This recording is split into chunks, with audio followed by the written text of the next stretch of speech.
Hello दोस्तों, जय माता दी। आज हम 10th क्लास का सेकंड चैप्टर मानव तंत्र के बारे में देखेंगे। बहुत ही अच्छा चैप्टर है, कृपया ध्यान से देखें। तो देखते हैं तंत्र क्या होते हैं। तंत्र के बारे में देखते हैं पहले। अब आपने नाम सुना होगा, पाचन तंत्र, जनन तंत्र, उत्सर्जन तंत्र और बहुत सारे तंत्र होते हैं हमारे शरीर में। रक्त परिसंचरण तंत्र है, तंत्रिका तंत्र है, ये सब तंत्र होते बनते कैसे हैं हमारे शरीर में, तंत्र बनता कैसे है? जो कोशिका का नाम सुना होगा आपने, कोशिका।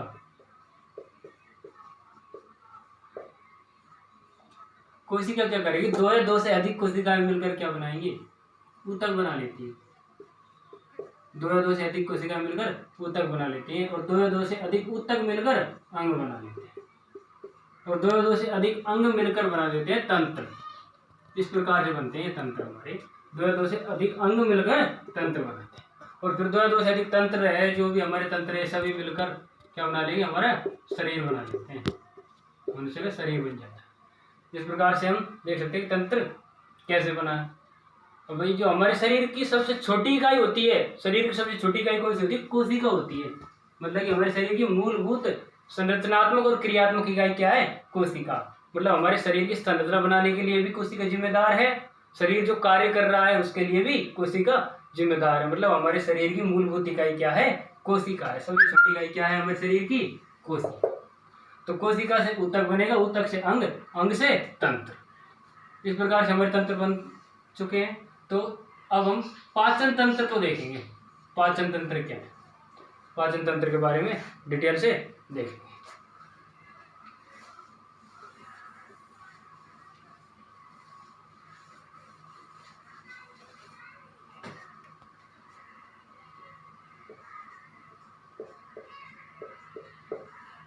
पाचन तंत्र, डाइजेस्टिव सिस्टम। और जो पाचन तंत्र होता है, ये दो भागों में बटा होता है। देखते हैं क्या क्या होता है।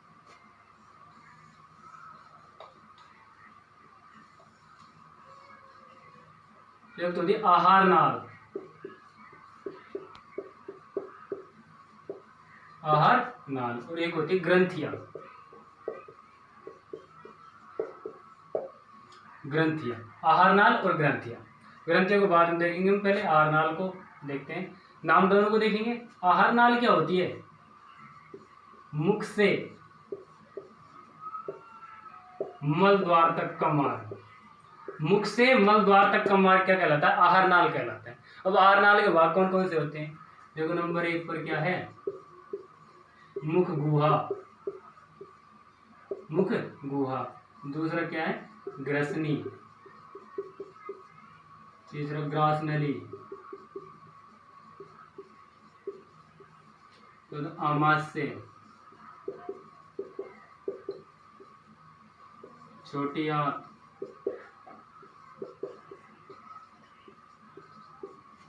और बड़ी आंत। ये सभी क्या है? आहार नाल के भाग है। मतलब मुख से स्टार्ट हो रहा है, मुख से, मुख के बाद मुख आती है, मुख से और बड़ी आंत पर खत्म हो रही है, मतलब मलद्वार। बड़ी आंत का लास्ट भाग क्या होगा? मलद्वार। इस सभी की लंबाई कितनी होगी? लगभग 8 से 10 मीटर। मतलब आहार नाल की लंबाई कितनी होती है? लगभग 8 से 10 मीटर। ग्रंथियां कौन कौन सी होती है? इनमें पहले लाल ग्रंथि, दूसरी है यकृत ग्रंथि, और तीसरी क्या है? अग्नाशय।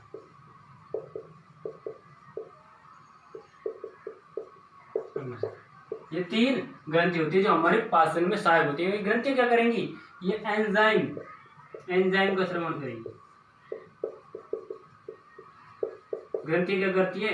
एंजाइम का श्रवण करती है। और आहार नाल क्या करेगी? आहार नाल भोजन को मुख से मलद्वार तक पहुंचाने का काम करेगी। मतलब कि मुख से मलद्वार तक भोजन को ले जाएगी, तो उसमें बीच में क्या है? एंजाइम भोजन को क्या करेंगे? पाचन का कार्य करेंगे। ये 2 चीजें होती है जो ग्रंथियां और आहार नाल, जो पाचन तंत्र को में सम्मिलित रूप से काम करती है। अब देखते हैं, इसका डायग्राम बनाकर देखेंगे एक एक पार्ट को।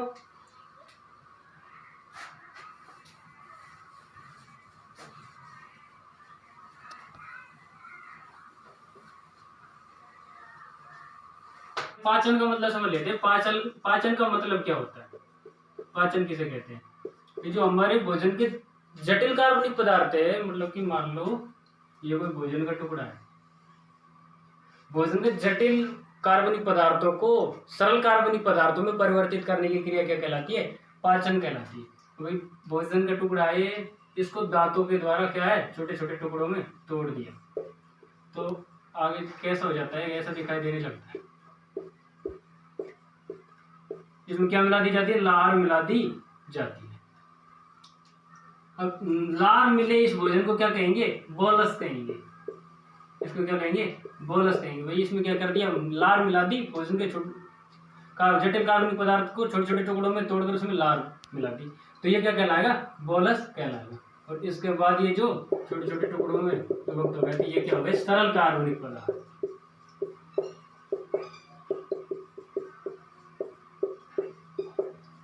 ये क्या था? जटिल कार्बनिक पदार्थ।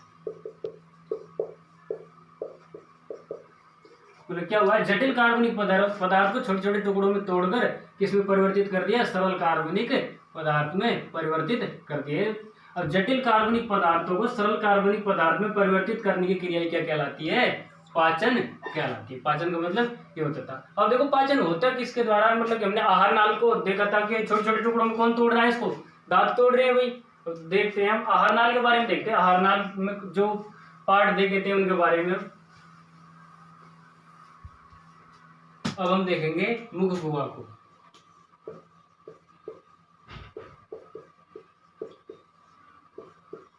मुख गुहा क्या होती है भाई? जो हमारी आहार नाल होती है, आहार नाल का जो प्रारंभिक भाग होता है ये वाला, ये क्या है? ये मुख गुहा है।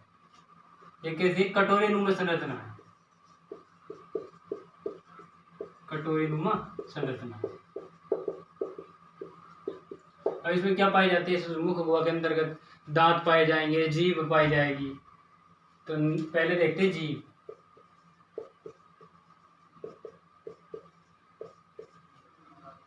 जीभ क्या है? पेशीय संरचना है। जीभ क्या है? पेशीय संरचना, मांसपेशियों की बनी हुई संरचना है जो इस मुख गुहा में मूवमेंट करती है। पूरी मुख गुहा में क्या कर सकती है? मूवमेंट कर सकती है। और जो जीभ का आधार भाग होता है, तो मतलब कि जीभ जो मुख गुहा से जुड़ी होती है, उस आधार भाग को क्या कहते हैं? Frenulum lingual. जीभ के आधार भाग जो मुख गुहा से जुड़ा होता है, आधार भाग, उसे क्या कहते हैं? जीभ का आधार भाग फ्रेनुलम लिंगुअल के द्वारा मुख गुहा से जुड़ा होता है। तो इसके बाद अब देखते हैं हम दांत। दांत में क्या है? गर्तदंती। गर्तदंती 3 प्रकार होते हैं। गर्तदंती है, द्विबार दंती है, विषम दंती। अब गर्तदंती का मतलब क्या होता है? गर्तदंती का मतलब होता है भाई, जैसे मान लो ये हमारा दांत है, मसूड़ा है। अब मसूड़े में दांत के धसा वो होता है, तो मसूड़े में इस दांत के धसे होने की इस व्यवस्था को क्या कहते हैं? गर्तदंती कहते हैं। गर्तदंती का मतलब क्या है कि जो दांत होता है वो मसूड़े में धसा हुआ होता है, ये कहलाता है गर्तदंती। देखते हैं विषम दंती। विषम दंती का मतलब क्या होता है? विषम दंती का मतलब क्या होता है कि अलग अलग प्रकार के और जो दांत होते हैं उनके कार्य के आधार पर कार्य के आधार पर 4 भागों में बांटे गए हैं। अलग अलग 4 भागों में बांटे गए हैं। वो 4 भाग कौन कौन से हैं? नंबर 1 कृंतक, 2 रदनक, 3 अग्रचर्वणक और 4 क्या हो गया? चर्वणक। ये 4 भाग बांटे गए दांतों के विषम दंती कार्य के आधार पर। कृंतक, रत्नक, अग्रचर्वणक, चर्वणक। देखो को इंग्लिश में क्या बोलते हैं इनको? इंसाइजर, कैनाइन, प्रीमोलर और मोलर। ठीक है। अब इनकी संख्या क्या होती है, कार्य क्या होते हैं? कृंतक का कार्य क्या होगा? भोजन को कुतरने का और काटने का काम। कृंतक का क्या है? भोजन को कुतरने का और काटने का। रदनक का कार्य क्या है? चीरने फाड़ने का। चीरने फाड़ने का, ये भोजन को चीरता फाड़ता है, कुतरता है और काटता है। इन दोनों का क्या काम है? भोजन को चबाने का काम। चर्वणक का मतलब सीधा सिंपल देख सकते हो, चर्वणक मतलब चबाने का कार्य, कृंतक मतलब कुतरना और काटने का काम है इनका, रत्नक का चीरने फाड़ने का, और अग्र चर्वणक का चबाने का कार्य। अब इनकी संख्या कितनी होती है, कितनी कितनी होती है, इसके लिए मैं एक सीधा सिंपल ट्रिक बताऊंगा, एक दंत फॉर्मूला, उसके द्वारा हम इनकी संख्या ज्ञात कर सकते हैं। देखो जी, हम मानव का दंत सूत्र भी बोलते हैं, दंत सूत्र, मानव दंत सूत्र क्या है, 21 23। अब 21 23 कैसे निकाल सकते हैं, अब यहाँ पर देखो 2 मिनट में भी समझ आ जाएगा। 21 23 को इसके नीचे एक बार और 21 23 लिख दो, प्लस कर दो, 3 दूनी 6, 2 दूनी 4, 1 और 1 2 और 2 दूनी 4, क्या हो गया 42 46, और 42 46 आ गए, तो इसके नीचे एक बार और 42 46 लिख दो। फिर क्या करना है, इनको प्लस कर देना है, 6 दूनी 12, 4 दूनी 8, अलग अलग प्लस करना है, एक साथ नहीं करना, अलग अलग करना है, इसको अलग इसको अलग, इन दोनों को अलग, 2 दूनी 4 और 4 दूनी 8। तो देखो 8 है फर्स्ट में, 8 क्या है कृंतक, 8 क्या हो गया, कृंतक की संख्या कितनी होगी 8। दूसरे पर क्या है 4 मतलब रत्नक, रत्नक कितने 4, फिर 8 कौन से हैं अग्र चर्वणक, और 12 कौन से हैं चर्वणक। अब पूछे कि उपले जबड़े में कृंतक कितने हैं 4, उपले जबड़े में कृंतक 4, निचले जबड़े में कृंतक, और 2 उपले जबड़े में रत्नक, 2 निचले जबड़े में रत्नक, 4 अग्र चर्वणक उपले में 4 निचले में, इस प्रकार 6 चर्वणक उपले में और 6 निचले में, टोटल कितने हो गए, हम इनको प्लस करो, इस प्रकार प्लस करना है, 12 और 8 20, 20 और 4 24, 24 और 8 32, हो गए टोटल 32। तो मनुष्य में कितने दांत पाए जाते हैं, 32 ही पाए जाते हैं। तो हमने ये इस फॉर्मूले के द्वारा दांतों की संख्या को देख सकते हैं। अब इसके बाद देखते हैं, एक पॉइंट और देखते हैं दांतों के बारे में।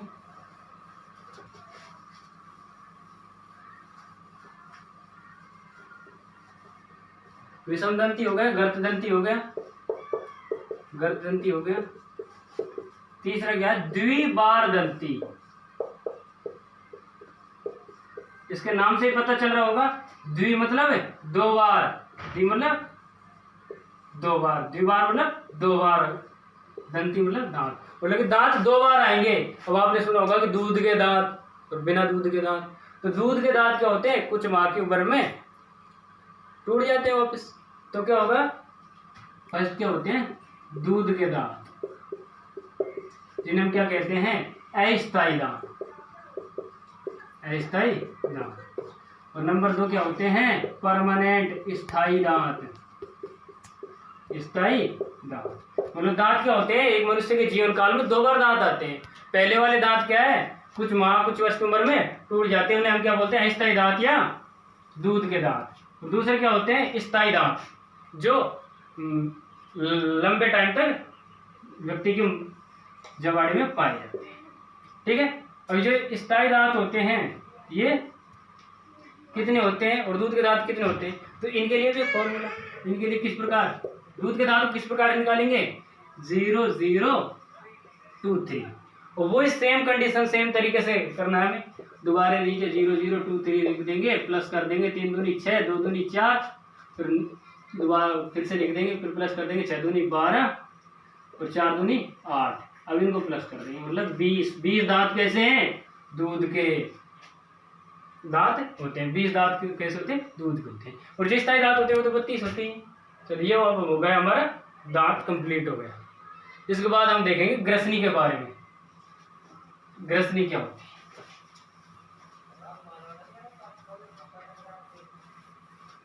मुख को कंप्लीट कर लिया हमने, देखते हैं ग्रसनी। ग्रसनी क्या होती है, जो ग्रसनी क्या है भोजन और वायु के लिए कॉमन मार्ग है, वनिष्ठ मार्ग है, दोनों के लिए एक कॉमन मार्ग, मतलब भोजन को भी आगे ले जाएगी और वायु को भी आगे ले जाएगी। वायु को आगे सांस नाल तक ले जाती है, भोजन को आगे ग्रास नाल तक ले जाती है। यहाँ से ये वाला पार्ट क्या कहलाता है ग्रसनी कहलाता है। अभी ग्रसनी जो है ये 3 प्रकार की होती है, अधोग्रसनी, अधोग्रसनी, नासाग्रसनी तीसरी क्या है, मुख ग्रसनी। ये ग्रसनी जो आगे जाकर कहाँ पर खुलती है, ग्रास नाल में खुल जाती है। आगे जाकर कहाँ पर है, या क्या आ जाएगा, ग्रास नाल हो जाएगा। ग्रसनी आगे जाकर किसमें खुलेगी, ग्रास नाल में खुलेगी। तो ये क्या करती है, भोजन और वायु, भोजन प्लस वायु दोनों के लिए मार्ग का काम करते हैं, दोनों को आगे पहुंचाने का काम करते हैं। 3 प्रकार की होती है, इनको हम डिटेल से नहीं देखेंगे क्योंकि हम 10th स्टैंडर्ड पर पढ़ रहे हैं। अगला पॉइंट देखते हैं, ग्रास नली।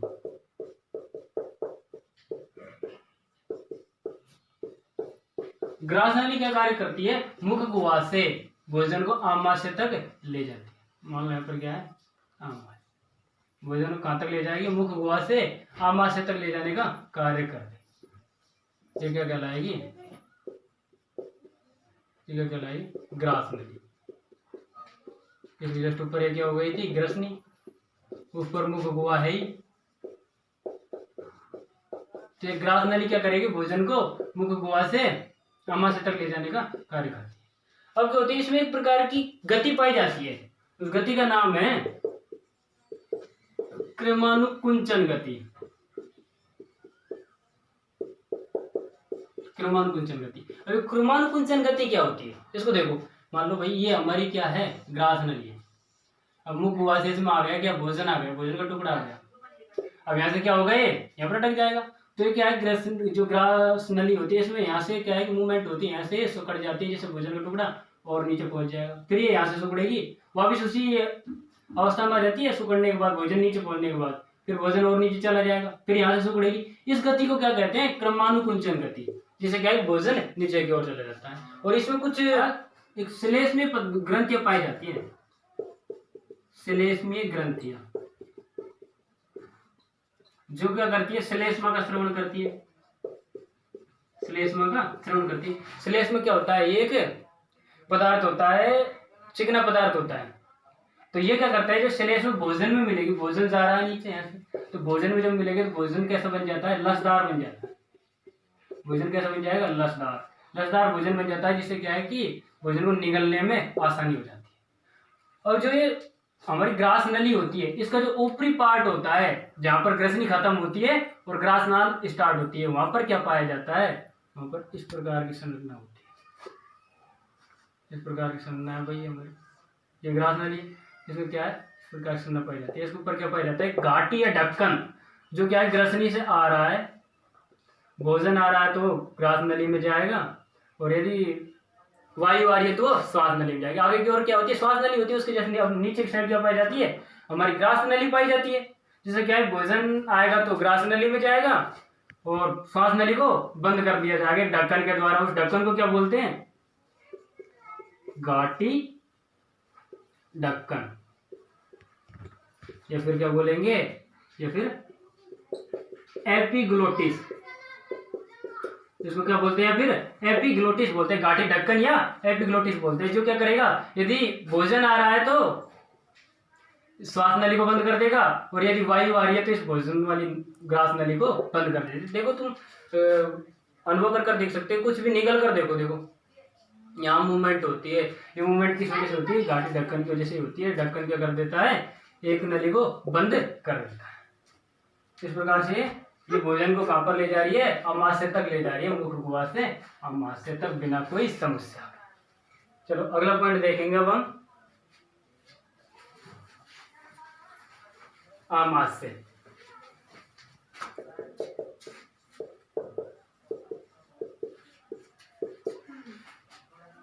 आमाशय, आमाशय क्या है, जे आकार की संरचना है। ये कैसी संरचना है, एक जे आकार की संरचना है, मतलब कि देखो जे आकार संरचना, इसमें भोजन धारित होता है, मतलब 1 से 3 लीटर तक भोजन क्या कर सकते हैं, इसमें 1 से 3 लीटर तक भोजन ये ग्रहण कर सकता है। 1 से 3 लीटर तक भोजन ये ग्रहण करता है आमाशय। अब आमाशय के भाग कौन कौन से हैं, इनके मुख्य भाग कौन कौन से हैं, मुख्य तो 3 भाग है। मुख्य भाग कौन कौन से, नंबर 1 देखो, नंबर 1 कार्डियक भाग, कार्डियक जिसे क्या बोलते हैं, जठरागम भाग। नंबर 1 कार्डियक पार्ट, ये जठरागम भाग, ये वाला हो गया। नंबर 2 क्या है, फंडिस पार्ट,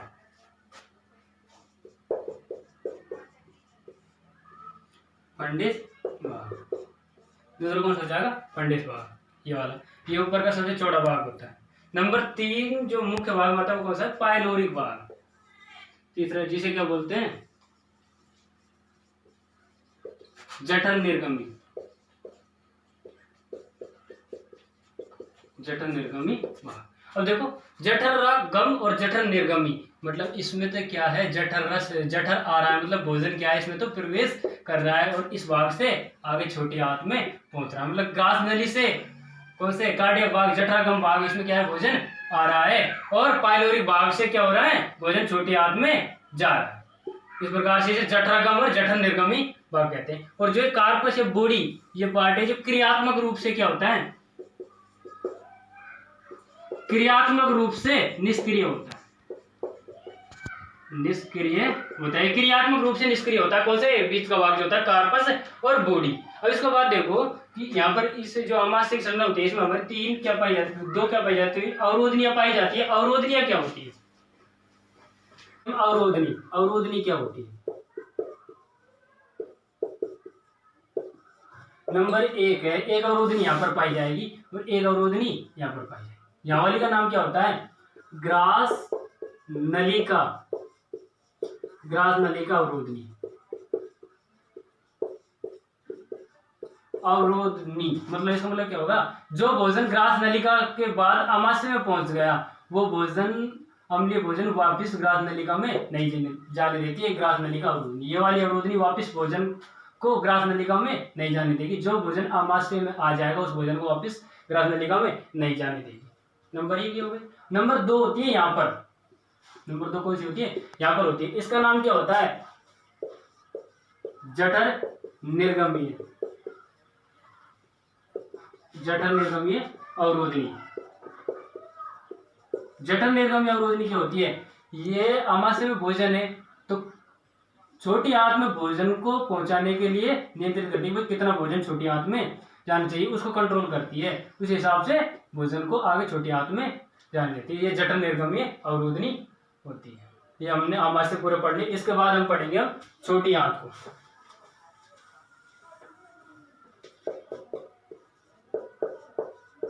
छोटी और छोटी आंत को देखते हैं। छोटी आंत, इसका नाम तो छोटी आंत है लेकिन ये हमारी आहार नाल की सबसे बड़ा भाग है। हमारे आहार नाल का सबसे बड़ा भाग है। देखो यहाँ पर कुंडलित रूप से पाई जाती है। ये कैसे रूप में पाई जाती है? कुंडलित रूप से पाई जाती है। और इसकी अकेले की लंबाई लगभग 7 मीटर होती है और पूरी आहार नाल की लंबाई 8 से 10 मीटर होती है। और छोटी आंत की अकेले की लंबाई कितनी होती है? 7 मीटर होती है। मतलब ये हमारे आहार नाल का सबसे बड़ा भाग होता है। और इसका मुख्य कार्य जो भोजन का पाचन का मुख्य कार्य कहाँ पर संपन्न होता है? छोटी आंत में होता है। छोटी आंत में भोजन का सर्वाधिक पाचन होता है। अब इसके छोटी आंत के 3 भाग होते हैं, ग्रहणी, अग्र क्षुद्रांत्र और क्षुद्रांत्र। नंबर 1 क्या है? ग्रहणी, अग्र क्षुद्रांत्र और क्षुद्रांत्र। ग्रहणी क्या है? जो हमारे आमाशय का जो पाइलोरिक भाग से निकलने के बाद इसमें खुलता है, ग्रहणी में खुलता है। ये भाग ग्रहणी कहलाता है। और जो छोटी आंत का मध्य भाग होता है, मध्य भाग क्या कहलाता है? अग्र क्षुद्रांत्र। ये क्या करते हैं? भोजन का अग्र क्षुद्रांत्र क्या करेगा? भोजन का अवशोषण का कार्य करेगा। अवशोषण का कार्य करेगा। अग्र क्षुद्रांत्र में विशेष प्रकार की कोशिकाएं पाई जाती है जो अवशोषण का कार्य करती है, जिन्हें आंत्र कोशिकाएं कहते हैं। आंत्र कोशिकाएं, जिन्हें आंत्र कोशिकाएं कहते हैं। ये अवशोषण का कार्य करती है क्षुद्रांत्र के अंतर्गत। और जो लास्ट पार्ट है जो सीकम में खुलता है, आगे जाकर अंधनाल में खुलता है, वो क्या कहलाता है? क्षुद्रांत्र कहलाता है। छोटी आंत का लास्ट भाग क्या कहलाता है? क्षुद्रांत्र कहलाता है। जिन भोज्य पदार्थों का अवशोषण अग्र क्षुद्रांत्र में नहीं होता, उन पदार्थों का अवशोषण क्षुद्रांत्र में होता है। मतलब कि पाचन की दृष्टि से जो हमारी छोटी आंत है हमारे शरीर में सबसे महत्वपूर्ण है। सबसे ज्यादा पाचन छोटी आंत में होता है भोजन का। 3 भागों में बांटा गया है। 3 भागों में बांटा गया है बड़ी आंत को। नंबर 1 क्या है? अंधनाल। नंबर 2 क्या है? बृहदांत्र। और तीसरी क्या है? मलाशय। अंधनाल, बृहदांत्र, मलाशय। सीकम कोलन रेक्टम इंग्लिश में। अब वृदांत्र है, वृदांत्र के और 4 भाग होते हैं, वृदांत्र के और 4 भाग होते हैं। आरोही, आरोही वृदांत्र, अनुप्रस्थ, अनुप्रस्थ वृदांत्र, अवरोही वृदांत्र और सिग्माकार वृदांत्र। आरोही वृदांत्र, अनुप्रस्थ वृदांत्र, अवरोही वृदांत्र और सिग्माकार वृदांत्र। अब देखो एक चित्र में देखते हैं कहाँ पर होते हैं। जो अंधनाल होती है, जहां से जो हमारी छोटी आंत बड़ी आंत में खुल रही है, तो ये वाला भाग ये क्या कहलाता है? सीकम, अंधनाल कहलाता है। इस भाग को क्या कहते हैं? अंधनाल। अब इसके नीचे एक छोटी सी संरचना और पाई जाती है, जिसे क्या बोलते हैं? आपने नाम सुना होगा अपेंडेक्स का। ये अपेंडेक्स होती है, ये होती है वो अपेंडेक्स, जिसे हम हिंदी में क्या बोलते हैं? कृमि रूपी परिशेषिका। इसे हिंदी में क्या बोलते हैं? कृमि रूपी परिशेषिका, ये फिर अपेंडेक्स, वर्मीफॉर्म अपेंडेक्स, ये हो गया अपेंडेक्स। ये हमारा कौन सा हो गया? अन्नाल हो गया। अब इसके बाद देखेंगे वृदांत्र। अब ये यहाँ से यहाँ तक क्या है? वृदांत्र। अब इस वाले भाग को क्या बोल देंगे? आरोही वृदांत्र। ये क्या हो गया? आरोही वृदांत्र। ये क्या हो जाएगा? ये वाला अनुप्रस्थ वृदांत्र। ये क्या हो जाएगा? अनुप्रस्थ वृदांत्र। फिर ये वाला अवरोही वृदांत्र। ये कौन सा हो जाएगा? अवरोही वृदांत्र। और ये जो घूम रहा है सिग्मा के तरह, ये क्या कहलाएगा? सिग्माकार, सिग्माकार वृदांत्र। ये अवरोही वृदांत्र। ये क्या हो जाएगा? अनुप्रस्थ वृदांत्र, अनुप्रस्थ वृदांत्र। ठीक है। अब ये अगला वाला भाग है, इसकी लंबाई देख लेते हैं। आरोही वृदांत्र, अनुप्रस्थ वृदांत्र, अवरोही वृदांत्र और सिग्माकार वृदांत्र। इसकी लंबाई होती आरोही जो वृदांत होती है, इसकी 15 सेंटीमीटर, ये 15 सेंटीमीटर लंबा होता है। और जो अनुप्रस्थ होती है 50 सेंटीमीटर, अवरोही 25 सेंटीमीटर और सिग्माकार 40 सेंटीमीटर। ये इनकी होगी लंबाई, आरोही, अनुप्रस्थ, अवरोही और सिग्माकार। अगला जो पार्ट होता है वो होता है मलाशय। ये भाग क्या होता है? मलाशय कहलाता है। ये भाग पूरा क्या कहलाता है? मलाशय। मतलब कि भोजन जो पचने के बाद जो अवशिष्ट होते हैं वो इसमें एकत्रित होते हैं। क्या होंगे? इसमें एकत्रित होंगे। मलाशय के जो लास्ट का 3 सेंटीमीटर का जो भाग होता है, इसे क्या बोलते हैं? गुदानाल। इस 3 सेंटीमीटर के भाग को क्या बोलते हैं? गुदानाल। ये हो गया हमारा मलाशय। तो यहाँ पर हमारी बड़ी आंत खत्म हो चुकी है। ये हमारे आहार नाल के भाग खत्म हो गए। अब इसके बाद हम देखेंगे ग्रंथियों को। अब पाचन ग्रंथियों को देखते हैं आगे हम। नंबर 1 पर देखते हैं लार ग्रंथि। लार ग्रंथि जो हमारी मुख गुहा में पाई जाती है। 3 प्रकार की होती है लार ग्रंथि। कर्णपूर्व ग्रंथि, अधोजंब या अचुंबकीय ग्रंथि, और तीसरी अधोजीव्या ग्रंथि। मतलब कर्णपूर्व मतलब कान से पहले पाई जाएगी, यहाँ पर पाई जाएगी। ये अधोजीव्या जीभ के नीचे पाई जाएगी, और अधोजंब ये जीभ की थोड़ी साइड में यहाँ पर पाई जाएगी। ये हमारी हो गई कौन सी? लार ग्रंथि। लार ग्रंथि का कार्य क्या होता है? ये भोजन लार स्रावित करती है। लार स्रावित करती है। जो लार क्या है? ये एक चिपचिपा और तरल श्लेष्मा का मिश्रण है। मतलब कि चिपचिपा है, चिपचिपी होती है लार, और ये भोजन को क्या कर देती है? लसदार बना देती है, जिससे कि लुब्रिकेंट मतलब घर्षण बल बिल्कुल भी ना लगे। भोजन को कैसा बना देती है? लसदार बना देती है, लचीला बना देती है, जिससे कि भोजन को निकलने में आसानी हो। अगली देखते हैं हम लार ग्रंथि के बाद अग्नाशय। जो ये अग्नाशय ग्रंथि को देखेंगे। अग्नाशय ग्रंथि ये यहाँ पर, ये जो ग्रंथि है ये एक मिश्रित ग्रंथि है। ठीक है, मिश्रित ग्रंथि है। मतलब अंतःस्रावी और बहिःस्रावी दोनों प्रकार से काम करती है, अंतःस्रावी और बहिःस्रावी। अंतःस्रावी के रूप में ये इंसुलिन और ग्लूकागॉन, इंसुलिन और ग्लूकागॉन का सेवन करती है अंतःस्रावी रूप में। और बहिःस्रावी के रूप में क्या करती है? अग्नाशयी रस का सेवन करती है। बहिःस्रावी रूप में अग्नाशयी रस का सेवन करती है। इसकी लंबाई 6 से 8 इंच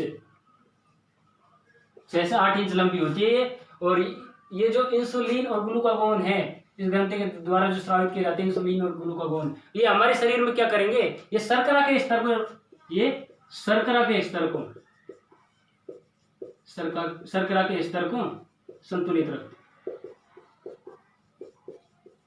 ये इंसुलिन और ग्लूकागोन जो हार्मोन से, ये हमारे क्या करेंगे, शर्करा के स्तर को संतुलित रखेंगे हमारे शरीर में। तो ये ऐसा क्वेश्चन आ सकता है कि भाई ऐसी ग्रंथि का नाम बताओ जो अंतःस्रावी और बहिःस्रावी दोनों रूप से कार्य करती है, तो कौन सी ग्रंथि होगी, अग्नाशयी ग्रंथि। मतलब ये क्या है, एक मिश्रित ग्रंथि है जिसमें अग्नाशयी अंतःस्रावी और बहिःस्रावी दोनों प्रकार से कार्य करती है। बहिःस्रावी रूप से अग्नाशयी रस और अंतःस्रावी रूप से इंसुलिन और ग्लूकागोन का श्रवण करती है। अगली हम देखेंगे यकृत ग्रंथि। यकृत ग्रंथि ये हमारे शरीर की सबसे बड़ी और महत्वपूर्ण ग्रंथि है। ये हमारे शरीर की सबसे बड़ी और महत्वपूर्ण ग्रंथि। हमारे शरीर की सबसे बड़ी ग्रंथि कौन सी है, यकृत ग्रंथि। ये 2 पालियों में बटी होती है, 2 भागों में विभक्त होती है, जिन्हें दाई पाली और बाई पाली कहते हैं।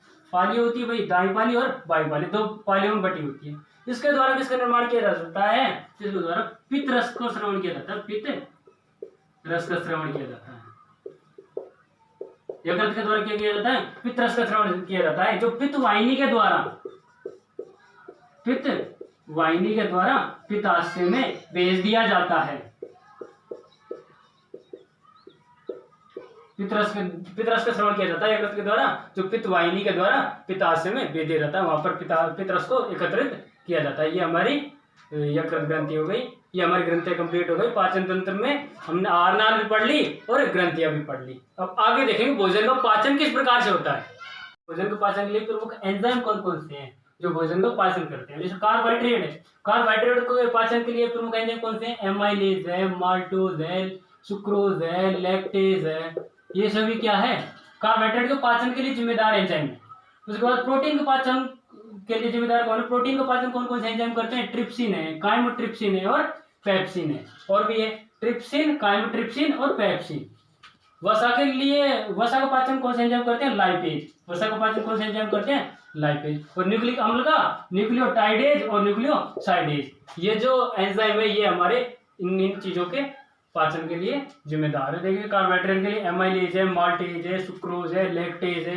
प्रोटीन के लिए ट्रिप्सिन, काइमोट्रिप्सिन, पेप्सिन है। वसा के लिए लाइपेज है। न्यूक्लिक अम्ल के लिए न्यूक्लियोटाइडेज और न्यूक्लियोसाइडेज है। तो ये प्रमुख एंजाइम है जो हमारे भोजन में पाचन में भाग लेते हैं। भोजन का पाचन 2 प्रकार का होता है। किस प्रकार से, एक तो यांत्रिक पाचन है, एक है रासायनिक पाचन। यांत्रिक पाचन क्या होगा, अब हमारी मुख गुहा होती है। मुख गुहा में क्या होता है, मुख गुहा में यांत्रिक ऊर्जा के द्वारा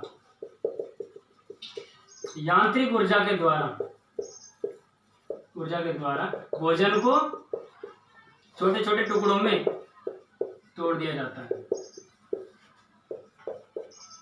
टुकड़ों में विभक्त कर दिया जाता है।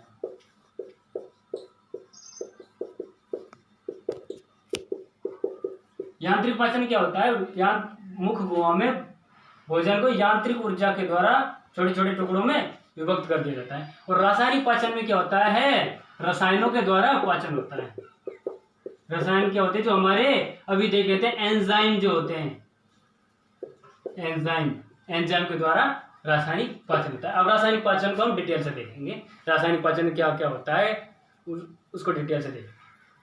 गुहा में पाचन, वो गुहा में जो कार्बोहाइड्रेट है वो कार्बोहाइड्रेट का पाचन होता है। 30% कार्बोहाइड्रेट का पाचन होता है। तो कौन सा एंजाइम काम आता है, सैलाइवरी एमाइलेज एंजाइम काम में आता है। जैसे कार्बोहाइड्रेट, माल्टोज, आइसोमाल्टोज और स्टार्च के छोटे अणु जिन्हें डेक्स्ट्रीन्स बोलते हैं, इनमें विघटित हो जाता है कार्बोहाइड्रेट। किस में, माल्टोज, आइसोमाल्टोज और स्टार्च में। बोले जो कार्बोहाइड्रेट है, कार्बोहाइड्रेट का पाचन मुख गुहा में ही स्टार्ट हो जाता है। मुख गुहा में ही कार्बोहाइड्रेट का पाचन होना स्टार्ट हो जाता है। 30% कार्बोहाइड्रेट का पाचन मुख गुहा में ही हो जाता है। अब देखो तो अमाशय में पाचन, अमाशय में कार्बोहाइड्रेट का पाचन नहीं होता। और इसमें क्या है कि जो वसा के लिए कुछ एंजाइम होते हैं जो वसा के पाचन के लिए जिम्मेदार होते हैं। देखो पहले अमाशय में 3 प्रकार के पदार्थों का श्रवण होता है। वो 3 प्रकार के पदार्थ कौन कौन से हैं, म्यूकस है, पेप्सिनोजन है और एचसीएल है। और म्यूकस का श्रवण कौन सी कोशिकाएं करती है, श्लेष्मा कोशिकाएं। म्यूकस का श्रवण कौन सी कोशिका करती है? श्लेष्म कोशिका। अब जो पेप्सिनोजन है इसकी पेप्टिन कोशिकाएं श्रवण करती है। पेप्सिनोजन का श्रवण कौन करती है? पेप्टिन कोशिकाएं। और HCl का श्रवण कौन करती है? वित्तीय कोशिकाएं। सबसे इंपॉर्टेंट कौन सा? HCl होता है। तो HCl का श्रवण कौन सी करती है? वित्तीय कोशिका HCl का श्रवण करती है। तो हम HCl का कार्य देखेंगे। HCl का कार्य क्या है? ये कई जो इनएक्टिव एंजाइम होते हैं उनको क्या करता है? एक्टिव करता है, सक्रिय करता है, सक्रिय एंजाइम। अब हम देखते हैं HCl के क्या कार्य होते हैं। HCl क्या करता है? HCl हमारे भोजन को अम्लता प्रदान करता है। हमारा जो भोजन पहुंच गया आमाशय में, जो आहार पहुंच गया उसको क्या करेगा? अम्लीय बनाएगा। और क्या करते हैं? जिससे जीवाणु नष्ट हो जाएंगे। हमारे भोजन में उपस्थित जीवाणु को नष्ट करता है कौन? HCl। उसके बाद जो पेप्सिनोजन एंजाइम होता है आमाशय में स्रावित होता है, पेप्सिनोजन वो निष्क्रिय अवस्था में होता है, इनएक्टिव होता है, वो कुछ कार्य नहीं करता। उसको क्या करता है? HCl सक्रिय कर पेप्सिन में बदल देता है। उसको क्या कर देता है? सक्रिय कर देता है, पेप्सिन में बदल देता है, पेप्सिन परिवर्तित कर देता है। और ये जो पेप्सिन है ये क्या करेगा? ये प्रोटीन का पाचन करता है। प्रोटीन को पेप्टाइड और पेप्टोज में चेंज कर देगा। प्रोटीन को पेप्टाइड और पेप्टोज में बदल देता है जो पेप्सिन है, क्योंकि ये सक्रिय हो गया था। और जो नवजात बच्चे होते हैं उनमें, हमारे जो नवजात बच्चे होते हैं उनमें जो रेनिन होता है, प्रोरेनिन, उसको HCl और पेप्सिन दोनों मिलकर किस में चेंज कर देते हैं? रेनिन में, जो एक सक्रिय एंजाइम है। प्रोरेनिन कैसा है? निष्क्रिय। इसके बाद जो भोजन होता है, भोजन क्या होता है? भोजन आमाशय में 3 से 4 घंटे तक रुकता है भोजन। उसके बाद ये आगे छोटी आंत में ट्रांसफर कर दिया जाता है। छोटी आंत में पाचन। और छोटी आंत में क्या पाया जाता है? पित्तरस पाया जाता है। यकृत के द्वारा जो पित्तरस का स्राव होता है वो छोटी आंत में पहुंच जाता है। उस पित्तरस के द्वारा क्या होता है? वसा का पायसीकरण होता है। वो वसा को पायसीकृत करता है जो पित्तरस होता है। पित्तरस जो होता है, बाइल जूस जो होता है, वो क्या होता है? वसा का पायसीकरण करता है। अब जो छोटे आंत में जैसे कि अब हमारे माल्टोज है, माल्टोज किसमें टूट जाएगा? ग्लूकोज में टूट जाएगा। कौन से एंजाइम द्वारा? माल्टेज के द्वारा। माल्टेज के द्वारा ग्लूकोज में टूट जाएगा। ऐसे लैक्टेज के द्वारा ग्लूकोज में टूट जाएगा। सुक्रेज के द्वारा ग्लूकोज में टूट जाएगा। इनमें सीधे नाम से ही पता लग जाएगा कि माल्टोज है तो इसमें कौन सा एंजाइम काम में आएगा? माल्टेज। लैक्टोज है तो लैक्टेज। सुक्रोज है तो सुक्रेज। ये डंडा हटाना है। सुक्रेज, लैक्टेज, माल्टेज, और ये तीनों किसमें टूट रहे हैं? ग्लूकोज में टूट रहे हैं। उसके बाद जो वसा होती है, वसा क्या है? वसीय अम्लों और ग्लिसरॉल में टूटती है। कौन से एंजाइम के द्वारा? लाइपेज एंजाइम के द्वारा। लाइपेज एंजाइम के द्वारा किसमें? वसीय अम्ल और ग्लिसरॉल में। और जो न्यूक्लिक अम्ल है, न्यूक्लियोजेज के द्वारा पहले तो न्यूक्लियोटाइड में टूटेगा, फिर न्यूक्लियोटाइड न्यूक्लियोसाइड में और शर्करा में टूट जाएगा। न्यूक्लिक अम्ल होते हैं जो किसके द्वारा? उसमें किसकी मात्रा होती है? शर्करा होती है। नाइट्रोजनी क्षारक होते हैं, हाइड्रोजन बंद होते हैं, उनके द्वारा बनते हैं न्यूक्लिक अम्ल। तो न्यूक्लियोसाइड और शर्करा में टूट जाएगा। कौन? न्यूक्लिक अम्ल। कौन से एंजाइम द्वारा? न्यूक्लियोजेज एंजाइम के द्वारा। तो ये छोटी आंत में इस प्रकार से पाचन होगी। जैसे माल्टोज है, माल्टेज के द्वारा ग्लूकोज में, लैक्टोज है, लैक्टेज के द्वारा ग्लूकोज में, सुक्रोज है, सुक्रेज के द्वारा ग्लूकोज में। मतलब भाई यदि हम थ्योरी लिखेंगे तो बहुत ज्यादा बड़ी हो जाएगी इसकी, इसलिए डायरेक्ट रिएक्शन में यदि हम इसको लिखकर आते हैं एग्जाम में तो नंबर नहीं घटेंगे। ये एक स्मार्ट तरीका है इनको रिप्रेजेंट करने का। तो इस प्रकार से हम छोटी आंत में पाचन हो गया। अब क्या है कि अब देखेंगे अब भोजन का अवशोषण किस प्रकार से होता है, अवशोषण कहाँ पर कितना होता है। इसके साथ ही हमारा पाचन तंत्र खत्म होने वाला है। चलो देखते हैं अवशोषण। भोजन का अवशोषण क्या होता है?